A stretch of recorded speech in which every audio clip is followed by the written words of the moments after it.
ਵਾਹਿਗੁਰੂ ਜੀ ਕਾ ਖਾਲਸਾ ਵਾਹਿਗੁਰੂ ਜੀ ਕੀ ਫਤਿਹ। ਸਾਰੇ ਸਿੱਖ ਏਕਤਾ ਦੇ ਨਿਯਮ ਵਿੱਚ ਹੁੰਦੇ ਹੋਏ 100 ਅਤੇ 200 ਜਵਾਨਾਂ ਦੀਆਂ ਟੁਕੜੀਆਂ ਵਿੱਚ ਗੁਰੀਲਾ ਲੜਾਈ ਲੜਨ ਲੱਗੇ।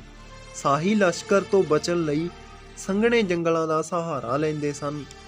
ਸ਼ਾਹੀ ਲਸ਼ਕਰ ਨੇ ਐਸੋ ਆਰਾਮ ਦਾ ਜੀਵਨ ਜੀਆ ਹੁੰਦਾ ਸੀ, ਇਸ ਕਰਕੇ ਉਹ ਲੋਕ ਝਾੜੀਦਾਰ ਅਤੇ ਕੰਡਿਆਂ ਵਾਲੇ ਜੰਗਲ ਵਿੱਚ ਜਾਣ ਦਾ ਸਾਹਸ ਨਹੀਂ ਕਰਦੇ ਸਨ। ਜੇਕਰ ਕੋਈ ਦੁਸ਼ਮਣ ਉਹਨਾਂ ਦਾ ਪਿੱਛੇ ਚਲਾ ਜਾਂਦਾ ਤਾਂ ਜਦੋਂ ਉਹ ਇਕੱਲਾ ਪੈ ਜਾਂਦੇ, ਸਿੱਖ ਉਹਨਾਂ ਉੱਤੇ ਹਮਲਾ ਕਰ ਦਿੰਦੇ। ਇਸ ਪ੍ਰਕਾਰ ਸਰਕਾਰੀ ਫੌਜ ਝਾਂਸੇ ਵਿੱਚ ਆ ਕੇ ਮਾਰੀ ਜਾਂਦੀ। ਹੌਲੀ ਹੌਲੀ ਸਿੱਖਾਂ ਨੇ ਜੰਗਲਾਂ ਵਿੱਚ ਆਪਣੇ ਪੱਕੇ ਅੱਡੇ ਬਣਾ ਲਏ ਅਤੇ ਉਹਨਾਂ ਨੇ ਦੁਸ਼ਮਣਾਂ ਨੂੰ ਚੁਣ ਕੇ ਮੌਤ ਦੇ ਘਾਟ ਉਤਾਰਿਆ।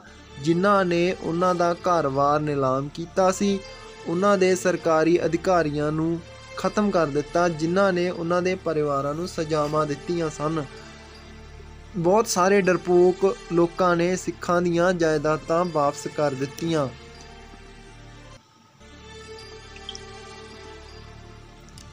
ਇਸ ਘਰ ਲੜਾਈ ਵੱਲੋਂ ਜਿੱਥੇ ਸਰਕਾਰੀ ਤੰਤਰ ਛਿੰਨ-ਭਿੰਨ ਹੋਇਆ, ਉੱਥੇ ਕਾਨੂੰਨ ਵਿਵਸਥਾ ਵੀ ਛਿੰਨ-ਭਿੰਨ ਹੋ ਗਈ।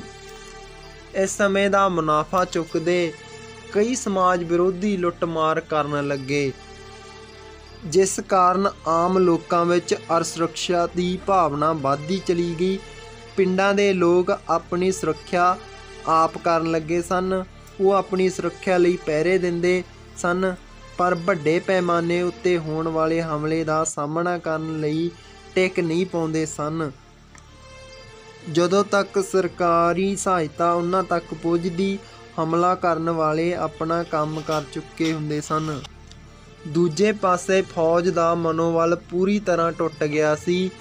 ਉਹ ਕਿਸੇ ਨਾ ਕਿਸੇ ਰੂਪ ਵਿੱਚ ਸ਼ਾਂਤੀ ਚਾਹੁੰਦੇ ਸਨ। ਇਸ ਮਾਹੌਲ ਦਾ ਵਪਾਰ ਅਤੇ ਖੇਤੀਬਾੜੀ ਉੱਤੇ ਬਹੁਤ ਭੈੜਾ ਪ੍ਰਭਾਵ ਪਿਆ। ਅਕਾਲ ਵਰਗੀ ਹਾਲਤ ਚਾਰੇ ਪਾਸੇ ਫੈਲ ਗਈ। ਸਰਕਾਰੀ ਖਜ਼ਾਨੇ ਖਾਲੀ ਹੋਣ ਲੱਗੇ। ਕਿਸੇ ਵੱਲੋਂ ਲਗਾਨ ਪ੍ਰਾਪਤ ਹੋਣ ਦੀ ਭਾਵਨਾ ਖਤਮ ਹੋ ਗਈ।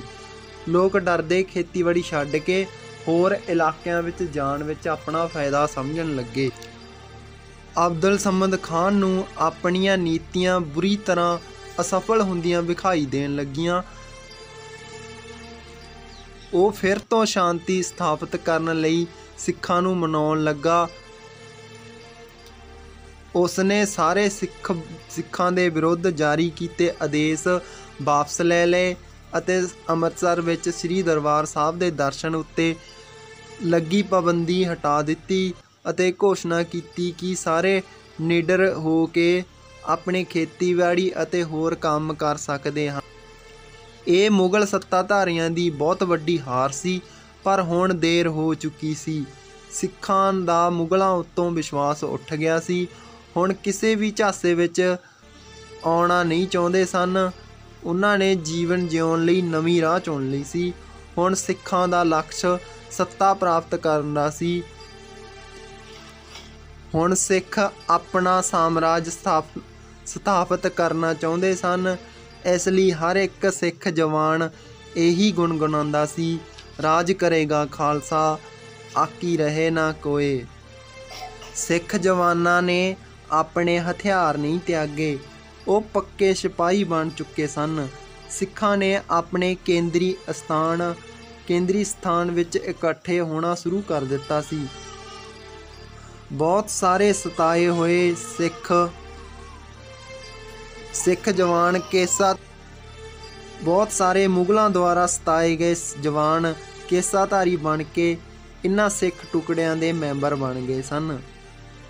ਜਦੋਂ ਸ਼ਸਤਰਬੱਧ ਜਵਾਨਾਂ ਦੇ ਕਾਫਲੇ ਹਥਿਆਰ ਸੁੱਟਣ ਲਈ ਤਿਆਰ ਨਾ ਹੋਏ ਤੇ ਪ੍ਰਸ਼ਾਸਨ ਨੇ ਦੋਹਰੀ ਨੀਤੀ ਅਪਣਾਈ।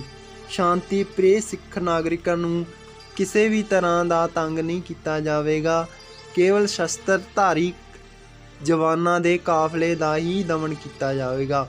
ਪਰ ਇਸ ਸਰਕਾਰੀ ਨੀਤੀ ਉੱਤੇ ਕੋਈ ਸਿੱਖ ਵਿਸ਼ਵਾਸ ਕਰਨ ਨੂੰ ਤਿਆਰ ਨਹੀਂ ਸੀ। ਸਿੱਖਾਂ ਨੂੰ ਪਤਾ ਸੀ ਕਿ ਇਹਨਾਂ ਸੱਤਾਧਾਰੀਆਂ ਦਾ ਕੋਈ ਜੀਨ ਧਰਮ ਨਹੀਂ ਹੁੰਦਾ।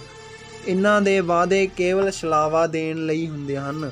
सिख जवानां ने अपनी शक्ति ਵਧਾਉਣ ਲਈ ਜੇਲ੍ਹਾਂ ਤੋੜ ਦਿੱਤੀਆਂ ਅਤੇ ਉੱਥੇ ਕੈਦ ਸਾਰੇ ਬੰਦੀ ਸਿੰਘਾਂ ਨੂੰ ਰਿਹਾ ਕਰਵਾ ਲਿਆ।